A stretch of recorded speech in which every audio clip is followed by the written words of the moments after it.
కొంచెం ధన్యవా అంతే ఎంత వీకోతుంది వీకో అంతే.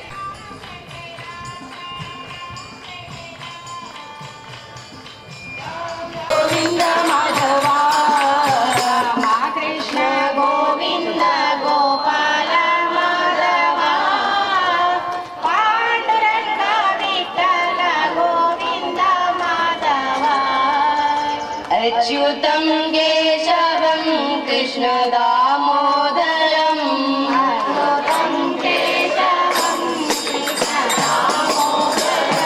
अच्युतं केशवं कृष्ण दामोदरं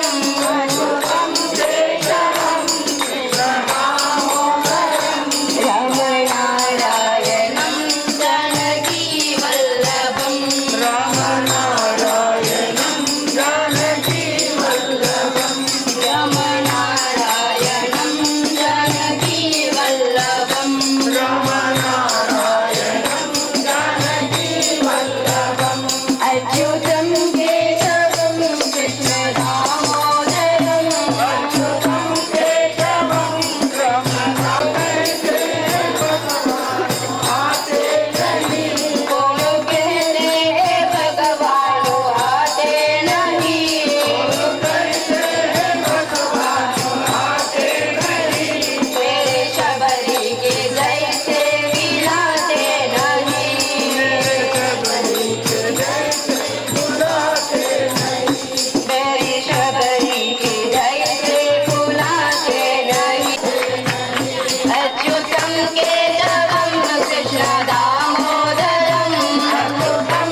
అందరికీ సాయం.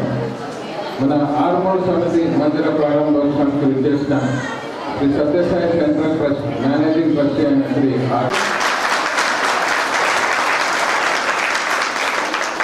వారితో పాటు విచ్చేసిన నేషనల్ కోఆర్డినేటర్ ఎస్ కోటేశ్వరరావు గారికి, మన స్టేట్ ప్రెసిడెంట్ శ్రీ వెంకటరావు గారికి, స్టేట్ టీమ్ మెంబర్స్ వాసుదేవరావు గారికి, హరినాథ రెడ్డి గారికి, వారితో వచ్చిన బృందం అందరికీ కూడా పేరు పేరుగా సాయడం స్వాగతం, సుస్వాగతం.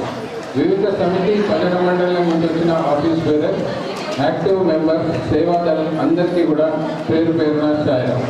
సో ఈ మందిరం గురించి చెప్పడానికి ఒక 1 minute చెప్పేస్తానండి. ఆర్మూర్ మందిర సాయి మందిరం తొలి అడుగులు ఇక్కడ మొదటగా జిరాయత్ నగర్ అని ఇక్కడ బస్టాండ్ దగ్గరలో హనుమాన్ మందిరంలో స్టార్ట్ అయిందని. దానికి శ్రీ నాగయ్య గారు అని తను బాంబేలో అంధేరిలో ఉండేవారు.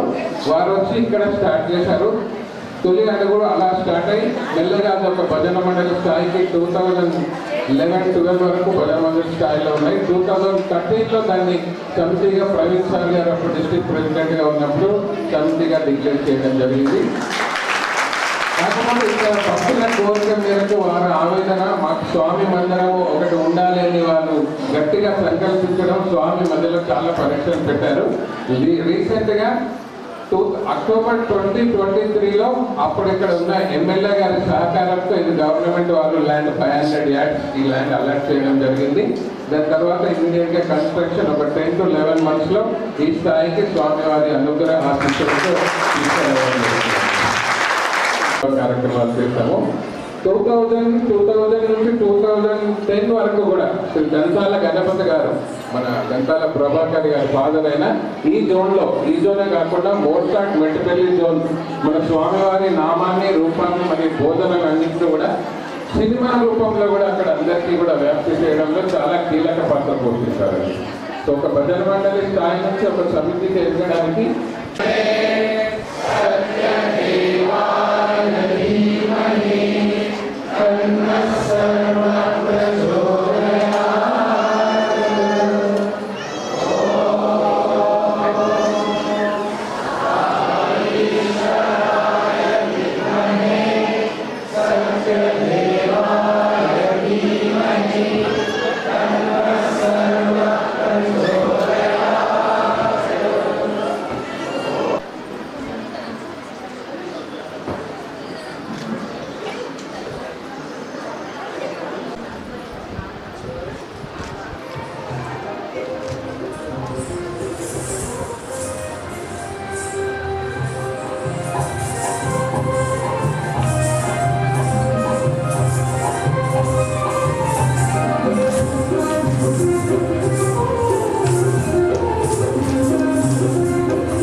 భగవాన్ శ్రీ సత్యసాయి బాబా వారి దివ్య పాదపద్మాలకు నమస్కరిస్తూ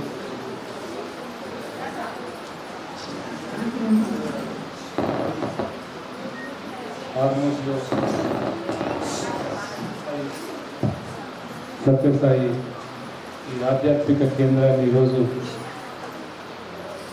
మనమందరూ కలిసి ప్రారంభించుకుంటున్నాం. ఈ ఆధ్యాత్మిక కార్యక్రమానికి వచ్చినటువంటి పెద్దలు, అక్క చెల్లెళ్ళు, అన్నదమ్ములందరికీ కూడా ప్రేమపూర్వకమైనటువంటి సాయిరాం.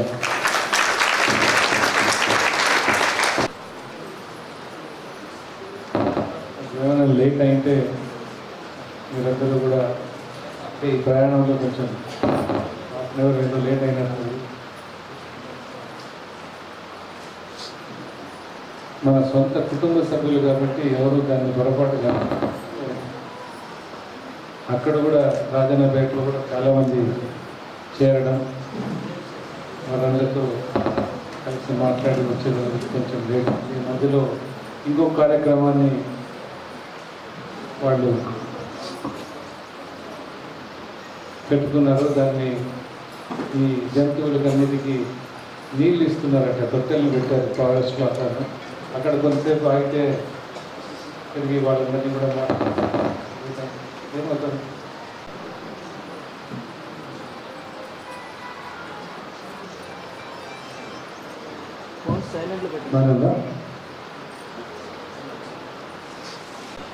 ఈ ప్రోగ్రామ్స్ అంతా మార్నింగ్ నుంచి నేను కూడా ఒక వినూత్నమైనటువంటి ఒక ప్రోగ్రాం మనం హైదరాబాద్లో శివ మందిరంలో మనం ప్రారంభించుకోవడం జరిగింది. దాదాపు సత్యసాయి సేవా ఆర్గనైజేషన్ తెలంగాణ వాళ్ళు దాదాపు 10 లక్షల గృహాలకి స్వామివారి యొక్క చిత్రపటాన్ని చేరవేసే ఒక కార్యక్రమాన్ని మన శివంలో ప్రారంభించారు.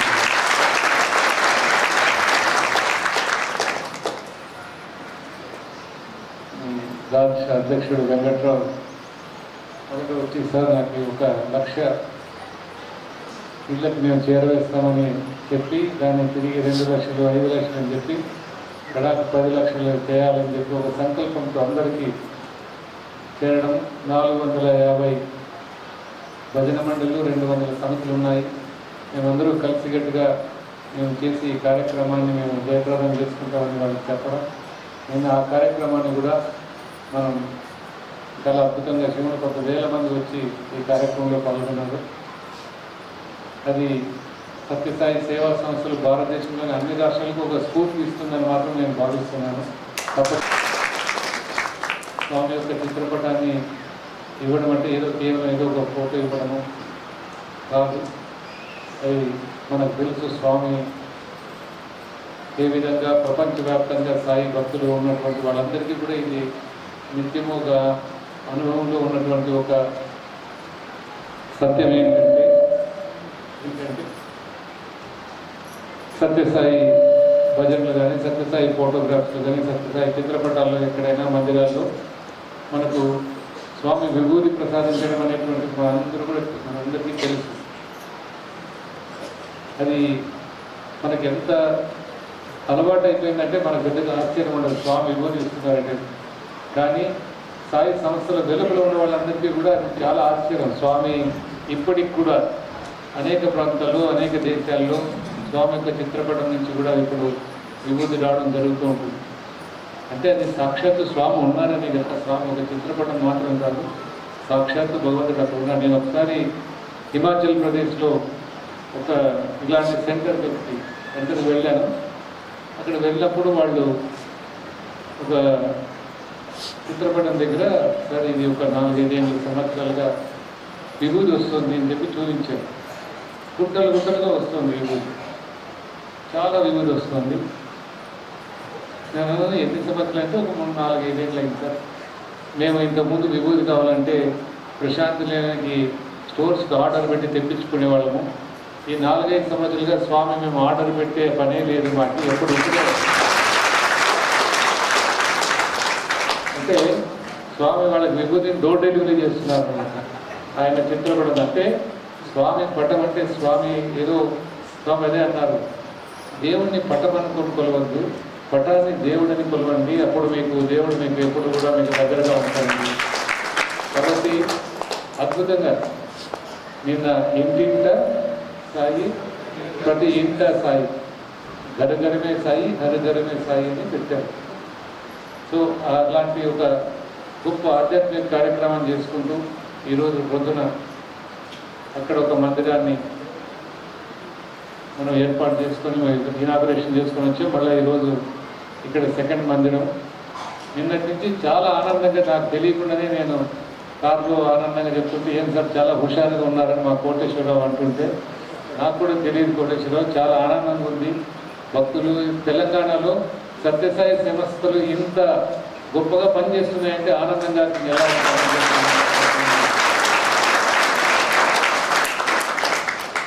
వెరీ హ్యాపీ, చాలా ఆనందంగా ఉంది. ఇలాంటి కార్యక్రమాలు కానీ ఇంతకుముందు కూడా ఈ స్వామివారు ఉన్నప్పుడు కూడా తెలంగాణ నుంచి ప్రతి జిల్లా నుంచి కూడా, అప్పుడు ఉమ్మడి జిల్లాల నుంచి కూడా కంబైన్డ్ స్టేట్లో అక్కడి నుంచి కూడా వీళ్ళందరూ కూడా నాకు ఈ డిస్ట్రిక్ట్ ప్రెసిడెంట్గానే పరిచయం ఆ రోజుల్లో.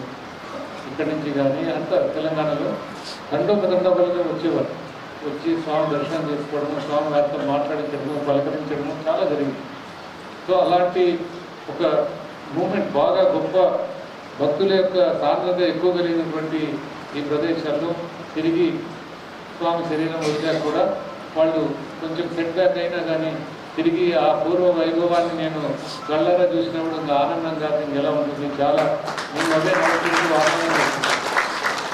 అండ్ ఈ కార్యక్రమం 10 లక్షల గృహాలకి స్వామి యొక్క చిత్రపటాన్ని చేరవేసే కార్యక్రమం ఈరోజు మరి 6 రోజు రెండో మందిరం, ఒకటే రోజు రెండో మందిరం ఓపెనింగ్ చేసుకుంటున్నాం.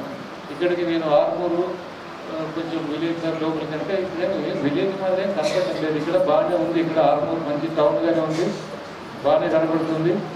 అండ్ మందిరం కూడా అంతే సుందరంగా ఉంది. అక్కడి నుంచి చూస్తానే ఫస్ట్ వీళ్ళనే పిలిచి నేషనల్ కోటేశ్వరరావును మీ స్టేట్మెంట్ నుంచి ఇది చాలా పెద్ద కట్టారు చూడండి, అక్కడికి దూరానికే బాగా కనపడుతుంది. అంటే మనసులు బాగా పెద్దగా ఉంటే ఇలాంటి మందిరాలు కూడా బాగా పెద్దగా మనసు చిన్నగా ఉన్నప్పుడే మన ఆలోచనలు చిన్నగా ఉంటాయి. మనసు బాగా పవిత్రతో కూడి ప్రేమతో కూడినప్పుడు ఇలాంటి ఆలోచనలు ఈరోజు మంచిగా రూట్ కూడా ఎన్ని అడుగులు పెట్టారు, ఎంత హైట్ పెట్టారు, 15 feet పెట్టారా. ఎండాకాలం కూడా పెద్దగా వేడి లేకుండా మంచి వెంటిలేషన్తో మీరు చూస్తున్నారు. అయితే ఆర్మూర్కి ఈరోజు శుభదినం. ఎందుకు తెలుసా? మనం ఇల్లు కట్టుకుంటే గృహప్రవేశం చేసుకుంటాం. ఈరోజు ఎవరికి ఇల్లు కట్టాం? స్వామికి. మరి ఇది స్వామి ఇల్లు గృహప్రవేశం ఈరోజు. మరి అంటే స్వామి ఈ రోజు నుంచి ఆర్మూర్లో ఉండబోతున్నారు. ఈ రోజు నుంచి మీతో పాటు ఆర్మూర్లో స్వామి కూడా ఒక స్థానికత్వం ఏర్పరచుకొని ఇక్కడ ఉండబోతున్నారు. మరి మీరు చూసుకోవాల్సింది ఎవరిని? మరి స్వామి మందిరాన్ని, స్వామి ఇంటిని మరి ఎవరు జాగ్రత్తగా చూసుకోవాలి? మనమే చూసుకోవాలి. ఇప్పుడే అక్కడ కూడా అడిగాను, స్వామికి పొద్దున్నే బ్రేక్ఫాస్ట్ ఏం కావాలి? బ్రేక్ఫాస్ట్ ఏం పెడతారు? నగర సంగీతం, రాగ సంగటి కాదు, నగర సంగీతం. నగర సంకీర్తన, శుక్రవార సేవ, నగర సంకీర్తన, ఇవే స్వామికి బ్రేక్ఫాస్ట్. స్వామి ఏమన్నారు? మీ ఆనందమే నాకు ఆహారం అన్నారు. దిస్ ఈజ్ మై ఫుడ్, మీ ఆనందమే నాకు ఆహారం అని చెప్పారు. అంటే మీరందరూ ఆనందంగా ఉంటే అదే నాకు కడుపు నిండుతుంది. అంటే స్వామి మన అందరూ కూడా, స్వామి తన పిల్లలందరూ కూడా ఆనందంగా ఉండాలి, అందరూ కలకలలాడుతూ ఉండాలి, అన్ని గృహాలు సంతోషంతో ఆరోగ్య ఐశ్వర్యంతో ఉండాలని చెప్పి ఏ తండ్రి అయినా అలానే అనుకుంటారు కదా, వాళ్ళ పిల్లలు బాగుండాలి అని. ఏ తల్లిదండ్రులైనా వాళ్ళ పిల్లలు బాగుండాలి, వాళ్ళు మంచి అభివృద్ధిలోకి రావాలి, వాళ్ళందరూ కూడా సుభిక్షంగా ఉండాలని కోరుకుంటారు. మనకు జగత్పిత అయినటువంటి స్వామి కూడా మనం అందరూ కూడా బాగుండాలి, ఈ అందరూ కూడా ఆనందంగా ఉండాలనే కోరుకుంటారు. ఈ రోజు నుంచి మరి స్వామి కూడా మనకి ఆర్మూర్లో స్థానికత్వం పెట్టుకొని మరి మీరందరూ కూడా మరవకుండా దీన్ని బాగా చూసుకోవాలి, ఇంటిని సజావుగా చూసుకోవాలి. రెగ్యులర్గా వచ్చి మన తల్లిదండ్రులు ఏం కోరుకుంటారు మనసులో? ఒకవేళ మనకు పెద్దగా మనకి పక్కన ఇల్లు కట్టుకొని వెళ్ళామనుకోండి, ఏం కోరుకుంటారు? అప్పుడప్పుడు వచ్చి చూసుకోండి, అప్పుడప్పుడు చూసి పలకరిస్తే కదా అమ్మ నాన్నకి ఆనందం వస్తుంది. అట్లా మనం కూడా ఈ మందిరాన్ని ఖచ్చితంగా వారానికి ఒకసారి వచ్చి, మన గురువారం కానీ ఆదివారం కానీ, బట్ మన ఇంటికి పోయినప్పుడు మనకేం వారానికి అర్థం ఉండదు. ఎప్పుడు కావాలన్నా మన ఇంటికి పోవాలంటే రావచ్చు. ఈ మందిరానికి కూడా మన సొంత ఇల్లుగా భావించి మనం అందరూ కూడా వచ్చి ఆ స్వామి దర్శనం తీసుకొని భజనలో పాల్గొని, ఇక్కడ అనేక కార్యక్రమాలు కూడా దాదాపు మీకు 500 yards అంటే మంచి ఏరియా ఉన్నట్టు ఉంది. కొంచెం ఇంకా ప్లేస్ ఉందా? ఉంది. ఏదైనా యూటిలైజ్ చేసుకొని మీరు కిచెన్, స్కిల్ డెవలప్మెంట్ సెంటర్ ఏదైనా మీరు చేసుకోవచ్చు మీరు. అండ్ ఈ కార్యక్రమాలన్నీ కూడా ఎవరి కోసం చేస్తున్నారు? సాయి కార్యక్రమాలన్నీ ఎవరి కోసం చేస్తున్నారు? మన కోసమే చేసుకుంటున్నాం. స్వామి మీరు సేవ చేస్తే ఎవరి కోసం సేవ చేస్తున్నారని అడిగి, స్వామి మేము ఎవరి కోసం వాళ్ళందరికీ సేవ చేసి వచ్చామంటే, లేదు తప్పు బంగారు, మీరు ఎవరి కోసం సేవ చేయరు, మీకోసం మీరే సేవ చేసుకుంటారు. మనం సేవ చేసినప్పుడు ఏమొస్తుంది? ఏమొస్తుంది? మనకేమవుతుంది? సేవ చేస్తే మనకు మంచి పని చేస్తే ఏమొస్తుంది? పుణ్యకారాలు చేస్తే ఏమొస్తుంది? పుణ్యం వస్తుంది. మంచి పని చేస్తే కూడా మీకు వచ్చేది పుణ్యమే.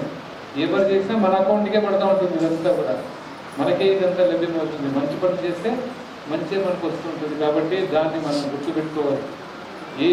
మనకు అన్ని శుభాలు జరగాలి, బట్ ఏ మంచి పని చేయమంటే అది జరగదు, జరిగే అవకాశం లేదు.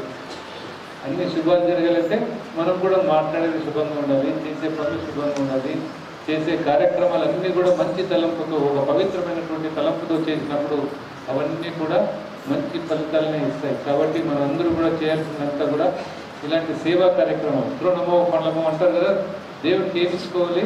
ఫలమో పుష్పమో తోయమో అంటారు కదా. పెద్దగా మనం ఏమి ఇవ్వాల్సిన పడలేదు భగవంతుని. ఈ సర్వ జగత్తంతా భగవత్ సృష్టి. ఇప్పుడు ఈ గాలి ఉంది, ఎవరు సృష్టించారు? భగవంతుడు సృష్టించారు. మరి ఈ గాలి లేకపోతే ఒక 2 నిమిషాలైనా మనం 5 నిమిషాలైనా బతకగలమా? బతకలేదు. మరి ఎవరిస్తున్నారు ఇదంతా ఈ శక్తి? ఇది భగవంతుని యొక్క సృష్టి. ప్రతి ఒక్కటి ఈ జగత్తులో ప్రతి ఒక్కటి కూడా మన మనం భగవంతుడి నుంచే మనకి లభ్యం అవుతున్నాయి. ఈరోజు ఒక మంచి పట్టు చీర కట్టుకున్నాం. పట్టు చీర కట్టుకుంటే ఎక్కడి నుంచి వచ్చింది అంటే షాపు పోయి తెచ్చుకున్నాం సార్ అంటారు. మరి షాప్ వాడు ఎక్కడి నుంచి తెచ్చింటే హోల్సేల్ వాడి దగ్గర తెచ్చారు, లేకపోతే మగ్గాల వాళ్ళ దగ్గర పోయి తెచ్చారు అంటారు. మరి మగ్గాల వాడు ఎక్కడి నుంచి తెస్తున్నాడు? మగ్గాల వాడు ఎక్కడి నుంచి తెస్తున్నాడు? ఎవరో ఈ థ్రెడ్ వేశారు సార్ అంటారు. మరి థ్రెడ్ ఎక్కడి నుంచి వస్తుంది? పట్టు నుంచో కాటన్ నుంచో రావాలి కదా. మరి ఆ థ్రెడ్ వచ్చేటప్పుడు కాటన్ కావాలా, పట్టు కావాలా? మరి అవి ఎక్కడి నుంచి వస్తున్నాయి? పత్తి ఎక్కడి నుంచి వస్తుంది? భూమిలో నుంచి వస్తుంది, చెట్టు నుంచి వస్తుంది. ఈ పట్టు గూళ్ళు ఎక్కడి నుంచి వస్తాయి? తిరిగి దాంట్లో ఆహారం అంతా కూడా భూమి నుంచే రావాలి. మరి ఈ భూమి ఎవరిది? భగవత్ సృష్టి. ఏదైనా తీసుకోండి, మీ చేతిలో ఉన్న మొబైల్ ఫోన్ తీసుకోండి, గడియారం తీసుకోండి, కమ్మలు తీసుకోండి, స్పెక్స్ తీసుకోండి, మొబైల్ ఫోన్ తీసుకోండి, మనం చూసే ఈ చరాచర జగత్ అంతా కూడా కేవలం పంచభూతాలతోనే, భగవత్ సృష్టి అయినటువంటి పంచభూతాలతోనే నిండి ఉన్నాయి. మనం ఆలోచించుకుంటే మనకు అర్థమవుతుంది ఏది మనది, ఇక్కడ ఏది ఉండదు, అంతా కూడా భగవంతుని యొక్క గిఫ్టే, భగవంతుని ఇచ్చినటువంటి గిఫ్ట్ మాత్రమే ఇదందరికీ. కాబట్టి భూమి, వాయువు, అగ్ని, ఆకాశం అన్నీ కూడా, ఇవన్నీ కూడా మనకు భగవంతుని యొక్క ప్రసాదాలు. కాబట్టి ఏదైనా కానీ మనకి ఈ ప్రపంచంలో మనం చూస్తున్నదంతా కూడా భగవంతుని నుంచి వచ్చిందనే ఒక ఆలోచన మనకుంటే మనం దాన్ని ఎప్పుడు కూడా పాడు చేయం, దాన్ని ఎప్పుడు కూడా భద్రంగా పెట్టుకుంటాం. కాబట్టి మనం అందరూ తెలుసుకోవాల్సింది ఏంటంటే ఆ భగవత్ ప్రసాదమైనటువంటి ఈ ప్రపంచం కానీ, ఈ సొసైటీ కూడా, ఈ సొసైటీ అంటే మన అందరూ కలియిక, ఇది కూడా భగవత్ స్వరూపమే. స్వామి ఏమన్నారు? నేను దేవుణ్ణి, మీరు కూడా దేవుణ్ణి. అది నాకు తెలుసు, మీకు తెలియదు, మీకు తెలియజెప్పడానికి నేను వచ్చానని చెప్పి భగవాన్ సత్యసాయిబాబా చెప్పారు. అంటే అందరిలో ఉన్నటువంటిది ఆ భగవంతుడి. కాబట్టి అది తెలుసుకున్నప్పుడు మనము లవ్ ఆల్ సర్వ్ ఆల్, ఈరోజు బాగా హెల్ప్ ఎవర్ హర్ట్ నెవర్, అందరినీ ప్రేమించు, అందరినీ సేవించు చెప్తున్నామంట. ఈజీగా చెప్పేస్తాం. లవ్ ఆల్ సర్వ్ ఆల్ నిజంగా చేస్తున్నామా? చేయడానికి అవకాశం ఉందా?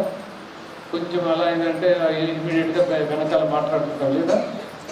ఎంతమంది చేస్తున్నారు? నిజంగానే లవ్ ఆల్ సర్వ్ ఆల్ అని చేస్తున్నారా? మాటలు బాగా రాసుకుంటాం, హెల్ప్ ఎవర్ హర్ట్ నెవర్ అంటున్నాం. అందుకే స్వామి ఏమన్నారు? ఈ జీవితం అనేటువంటిది వన్ వే ట్రాఫిక్. ఇది వన్ వే ట్రాఫిక్ ఉందనుకోండి, అంటే పుట్టినప్పటి నుంచి చివరి వరకు దీంట్లో ఎవరు ఆగే వాళ్ళు ఎవరైనా ఉన్నారా? ఆపగలిగే వాళ్ళు ఎవరైనా ఉన్నారా? మేము కొంచెం లెఫ్ట్ తిరుగు, రైట్ తిరిగి అని చెప్పేకి ఎవరి చేతనైనా అవుతుందా?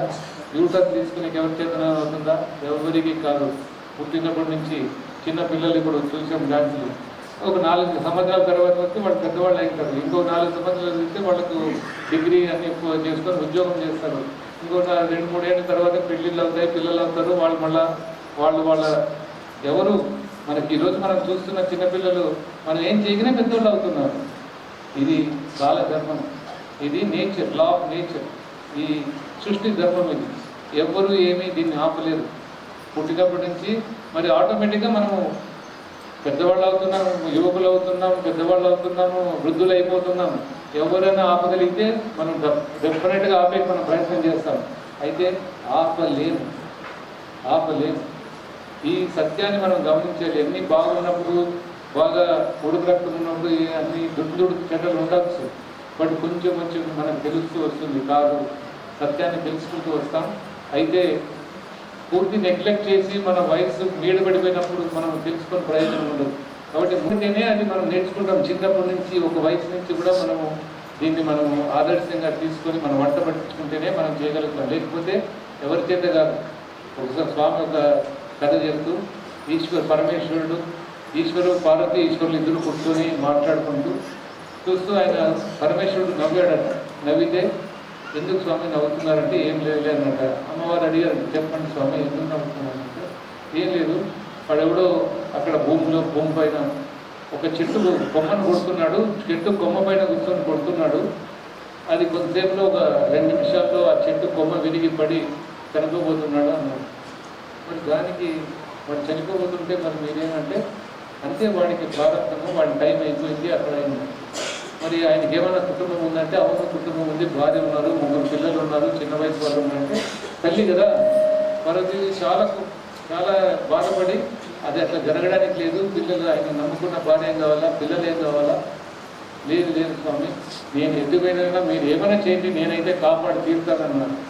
కాపాడి తీరుతానంటే అది సృష్టికి విరుద్ధము అమ్మ, ఇది చేయకూడదని చెప్పి పరమేశ్వరుడు చెప్పినా కానీ అది ఎట్టి పరిస్థితుల్లో యమధర్మరాజు కాదు కదా, ఎవరు వచ్చినా నేను అడ్డగిస్తాను, ఎవరు వచ్చి వాటి ప్రాణాలు తీసుకునే లేదు అని చెప్పి అమ్మవారు భీష్మించుకుంటే, అదే అట్లా కాదు ముందు చెప్తాను అని పరమేశ్వరుడు ఈమెమో ఆ మాట అనుకోని చెప్పి దాన్ని ఒక వయా మీడియాగా కొంచెం మాట్లాడి ఒక పని చేస్తాం. ఏం చేస్తానంటే వాడు పడితే మనం కాపాడదాంలే, వాడికి ఆయుష్ లేదు, బట్ అయితే మనం కాపాడాలన్నా నేను ఇవ్వాలనుకున్నా కదా, చేద్దాం ఆ పని. ఏం చేద్దామంటే అమ్మ అంటే నువ్వు కాపాడు, అయ్యా అంటే నేను కాపాడుతాను, మనం వాడు పడితేనే ఎవరో ఒకరు కాపాడుతాను. కాపాడాలంటే ఎవరో ఒకరు కాపాడాలి కదా, ఎవరు కాపాడుతానో నిర్ణయం చేద్దామని చెప్పి కాచుకున్నారట. కాచుకొని వాడు కొడుతున్నాడు, పడ్డాడు. పడేటప్పుడు వాడు అమ్మ అనలేదు, అయ్యా అనలేదు, అయ్యో అన్నాడట. అయ్యో అంటే ఎవరిని పిలవలేదు వాడు, అమ్మ అనలేదు, అప్ప అనలేదు, అయ్యో అంటే కింద పడిపోయి చనిపోయాడు. అంటే వాడికి రాసి అయిపోయింది. అప్పుడు పరమేశ్వరుడు చెప్తాడు, వాడికి అభ్యాసం లేదు, వాడు పిలిచేది ఎప్పటికీ అభ్యాసం లేదు కాబట్టి ఆ చివరి క్షణంలో కూడా వాడు పిలిచేకి అభ్యాసం లేక అయ్యో అని చెప్పి ఎవరిని పిలవలేక. అంటే స్వామి కథ చెప్తూ, స్వామి పరమేశ్వరుడు రెడీగా ఉన్నా కానీ, పార్వతీదేవి రెడీగా ఉన్నా కానీ మిమ్మల్ని కాచడానికి, మిమ్మల్ని రక్షించడానికి రెడీగా ఉన్నా మనం రెడీగా లేకపోతే మరి పక్షం వాళ్ళేం చేస్తారు? సూర్యోదయం అయినాక మనం కళ్ళు మూసుకుంటే అంత డార్క్గా ఉంది, అంత చీకటిగా ఉందంటే దానికి ఎవరు తప్పదు? కళ్ళు మూసుకున్న వాళ్ళు తప్ప, సూర్యుడు తప్ప. సూర్యుడు తప్ప ఎలా అవుతుంది? కళ్ళు మూసుకున్న మనకే తప్ప అవుతుంది. కాబట్టి స్వామి మాట చెప్తూ, ఈ కథ చెప్తూ, దేవుడు ఎప్పుడూ రెడీగా ఉన్నాడు, బట్ మీరు అభ్యాసం లేక, పిలవడానికి అభ్యాసం లేక. అందుకే కదా గజేంద్ర మోక్షంలో గజేంద్రుడు ఎన్నేళ్ళు కొట్లాడారని చెప్తాడు. అంతా ఒక టెన్షన్.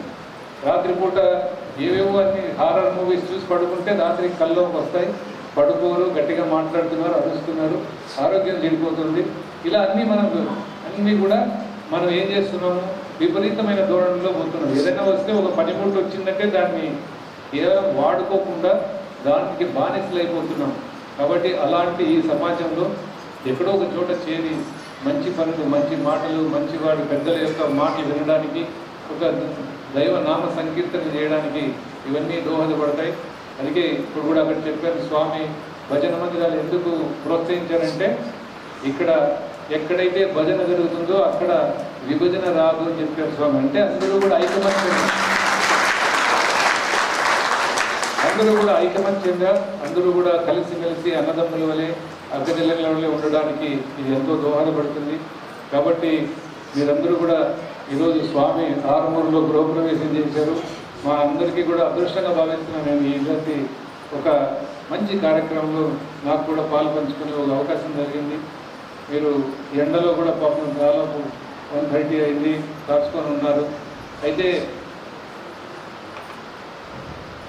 స్వామి మందిరం ఓపెన్ అవుతుందనే ఒక ఆనందంలో అన్నీ కూడా మనం ఈరోజుకి మర్చిపోయి ఆనందంగా ఈ భజన కార్యక్రమాలు కానీ, స్వామిని మెప్పించే కార్యక్రమాలు అన్నీ చేసుకొని ఆరుమూరు జిల్లా వాసులు, ఆరుమూరు ఈ టౌన్లో ఉన్న పట్టణం వాసులందరూ కూడా, మీరందరూ, మీ పిల్లలు, మీ పాపలు, మీ కుటుంబాలందరూ కూడా ఆరోగ్య ఐశ్వర్యాలతో ఎప్పుడూ చల్లగా ఉండాలి. ఆ స్వామి యొక్క కరుణ కటాక్షాలు మీ పైన ఎప్పుడు కూడా వీస్తూ, మీరందరూ కూడా మీ పిల్లలు మంచి అభివృద్ధి లేకొచ్చి మీరందరూ కూడా ఆనందంగా ఉండాలని చెప్పి, ఎవరిదో కష్టాలు ఉంటాయి, ఎంతోమంది ప్రశాంతి నిలయానికి వస్తుంటారు, ఎవరి కష్టాలు వాళ్ళు ఏదో వస్తారు, ఎంత దూరం నుంచి వస్తారు. అయితే అక్కడికి వచ్చి ఆనందాన్ని మనకు కల్పిస్తుంది, ఆరోగ్యాలు బాగుంటాయి. కాబట్టి ఈ ఆరుమూరు సాయి ఆధ్యాత్మిక సేవా కేంద్రం అని పెట్టుకున్నారు. చాలా అందంగా ఉంది. I'm very happy to see this place. And మీరందరూ సంఘటితంగా ఈ మందిరాన్ని మీరు చక్కగా చూసుకుంటూ దీన్ని బాగా ఉపయోగించుకొని స్వామితో ఈ కనెక్షన్ చేసుకోవడానికి. దేవాలయాలు భారతదేశంలో ఎందుకు కట్టారు? దేవుడు సర్వాంతర్యామి కూడా మరి దేవాలయాలు ఎందుకు కట్టారు? మనకేంటంటే ఒక దేవాలయం, కోట్ల పోతే అక్కడ భోజనం, ఆకలి వచ్చితే భోజనం అవుతాం, ఇంకేదైనా ఇంకో చోటికి పోవాలంటే అలాంటి. ఇప్పుడు అందుకే దేవుణ్ణి మనము గుర్తు చేయడానికే మన వాళ్ళు దేవాలయాలు కట్టారు. ఇప్పుడు అంత లెక్క మనకు చూస్తుంటే గాలి అంత లెక్క ఉంటుంది, మరి ఫ్యాన్ ఎందుకు వేసుకుంటున్నాం? దాన్ని మనము ఒక రకమైనటువంటి దాన్ని అనుభవించాలి, దాన్ని మనం ఎక్స్పీరియన్స్ చేయాలి అనే ఒక ఉద్దేశంతో మనకు గాలి కావాలని చెప్పారు. మరి సర్వత్రా ఉన్న గాలికి మరి ఫ్యాన్ ఎందుకు చేస్తున్నాం? మరి సర్వత్రా ఉన్న దేవుని కోసం గుడి కూడా అందుకే కట్టారు. మన వాళ్ళ స్వామి చెప్పారు, గుడి అంటే గుడిలో దేవుడు ఉన్నాడా? దేవుడు గుడిలో కూడా ఉన్నాడు, సర్వవ్యాపి ఉన్నాడు. అయితే అక్కడికి పోయినప్పుడు మన మనస్సు ఇంకొంచెం ఫోకస్, ఇంట్లో ఉండి వంటింట్లో ఉంటే మనం దేవుడి పైన ఫోకస్ చేసేకి అవుతుందా? మీరు ఎక్కడో ఆఫీస్లో ఉంటే కాదు, అదే ఒక క్షేత్రానికి వచ్చినప్పుడు, ఇలాంటి మందిరానికి వచ్చినప్పుడు మనం ఫోకస్ చేసుకోవచ్చు. కాబట్టి ఇలాంటి మందిరాలు అవసరం. మీరందరూ ఇక్కడికి వస్తూ మీ పిల్లల్ని కూడా అలవాటు చేయండి. మంచి అలవాట్లు ఉంటే పిల్లలు కూడా మంచి అభివృద్ధిలోకి వస్తారు. కాబట్టి వారందరికీ కూడా స్వామి యొక్క అనుగ్రహం మెండుగా దండిగా ఉండాలని ప్రార్థిస్తూ సెలవు తీసుకుంటున్నాము. సాయిరాం.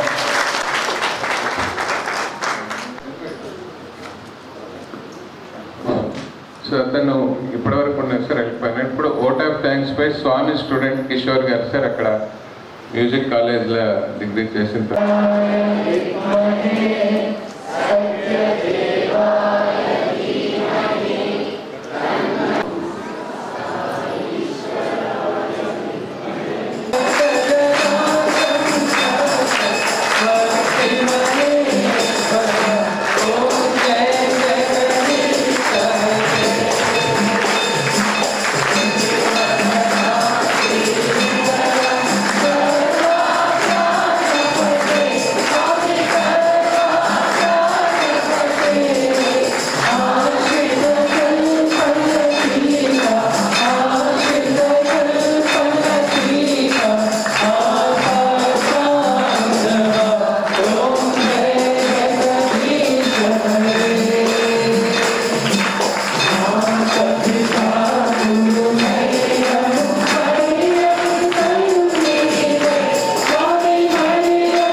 డిస్ట్రిక్ట్ అయింది కదా.